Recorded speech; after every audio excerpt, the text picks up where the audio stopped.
Hi there, I'm Renee Fuentes and welcome back to my channel, Thai Caliente. Today I'm sharing a Mexican recipe for you guys and we're gonna be making beef shank barbacoa.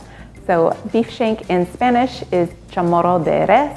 So basically it is the meat around the leg bone and it's kind of a tough piece of meat, but we're gonna be cooking it in the Instant Pot and it's just gonna be fall apart, tender, and full of flavor. So this original recipe for beef shank barbacoa I cooked on over the grill in a Dutch oven for about 6 hours. In the Instant Pot, it only takes 45 minutes. So saves lots of time and you still get all of those flavors. All right, you guys, let's go over the ingredients you're gonna need to make this recipe. So I have 2 Roma tomatoes that I've just sliced in half, a handful of garlic cloves, about 5 or 6, and these are my dried chiles. These larger ones are the guajillo chiles, and these smaller ones are the chile de árbol, which do have a little bit of spice, but you're not going to really be able to taste it too much. And then I have 2 bay leaves, and here is some Mexican oregano, which is a little bit different than Italian oregano. And I have a whole onion that I've just peeled and sliced in half, some beef broth, and some Mexican beer. So these are the beef shanks, or the chamorro de res.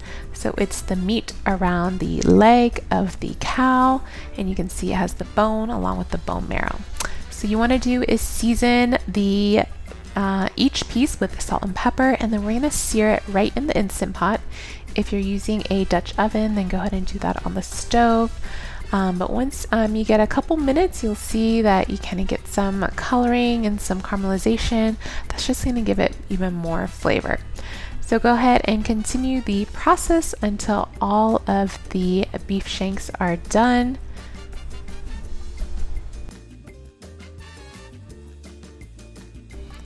So once you finish searing all of the meat, now we want to deglaze the pot. So I'm going to pour the Mexican beer in the pot, and then this is still hot, so I want to scrape off any of those bits from the beef.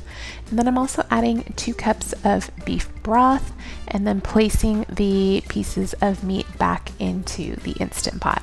So you would do the same method if you're using a Dutch oven on the stove. The same process will work. So just kind of fit it so it kind of all goes in there, and then we're going to put all of the aromatics, so the tomato, the onion, and then now I'm going to add the garlic, and we're just kind of spacing it out so it kind of gets the flavor everywhere. And after the fact, I wish I would have removed the seeds from the guajillo peppers, just so I could use the beef broth for, a soup or something else. But go ahead and add all of that in there and just kind of submerge it so it's all in the broth. And I'm going to set my timer on manual high pressure for 40 minutes. And then once it goes off, I want it to release naturally for 10 minutes and then go ahead and release the remaining of the steam after the 10 minutes. And you guys can see the meat is literally just falling apart. Like, I could barely grab it without it just falling apart. So there's the bone with some of that yummy bone marrow. So try and get as much meat as you can.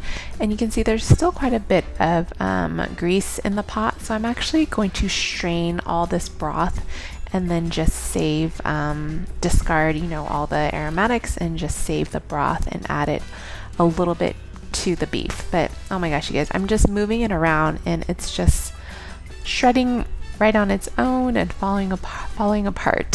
So look how tender that looks.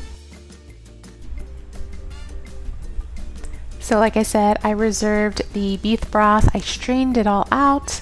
I skimmed off the fat, and I'm just adding a little bit back in just so the beef doesn't dry out.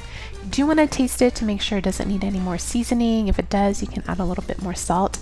But this beef broth is perfect to store to make soup. You can also store it into ice cube trays to add a little bit of flavor whenever you're cooking. But don't throw it away. It's good stuff. So I am serving this with my Peruvian beans, Mexican rice, and ensalada de nopales. All right, you guys, I cannot wait to dig in. First, I'm gonna add a little bit of this salsa, chile de árbol salsa. Put some on the meat. Put on my rice.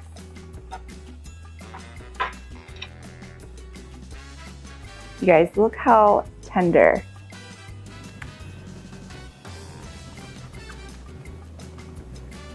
And guys, this meat is so tender, so juicy. Try some rice and beans with the salsa. It's like the perfect Mexican dinner to make on the weekends. Like I said, you can also put this meat in tacos and add some onions and cilantro, more of that salsa, and it's perfection. I really hope you guys enjoyed watching this recipe for beef shank barbacoa. If you have any comments, leave them down below. I'll be more than happy to answer them. Don't forget to like this video and subscribe to my channel, and I'll see you guys next time. Bye.